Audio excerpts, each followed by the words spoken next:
look at the subject of marriage today, for example. Every time we talk marriage, they say marry your friend. That's not in the Bible. The principles of marriage they teach us today are the things picked from the gutters. What the Western world adopt, that's what the church teaches now. Meanwhile, when you go to the Western world, 7 out of every 10 marriage breaks because they marry their friends. They marry who they love. The kingdom prescription is different. You don't marry who you love who you marry, because love is a commandment. But it will take a teaching priest to bring you to that point. And your husband is not your friend. Your husband is your Lord.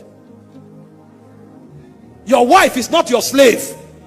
Your wife is a co-heir with you. So when a man is dealing with his wife, he's dealing with his wife the way Christ deals with the church. He dies to bring his wife's reality out. And when a wife is dealing with the husband, like Sarah, she calls her husband Lord. So the way it is difficult for a woman to submit, submission becomes the code of love. And the way a man is selfish, self-denial becomes his code of love. So at the end of the day, nobody possesses anything.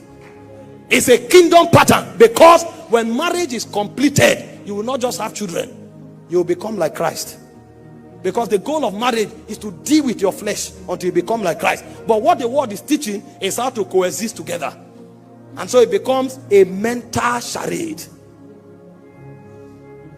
because there are no teaching priests.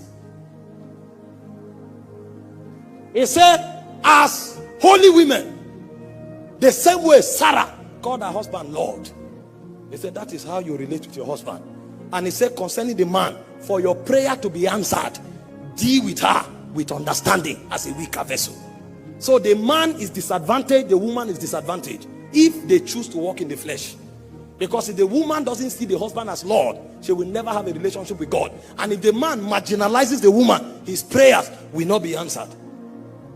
Kingdom position. Because marriage reveals the portrait of heaven, but we reduce it to earthly things.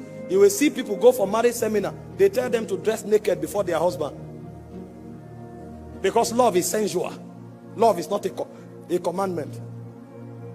So a wife is taught how to seduce the husband. Is she a harlot?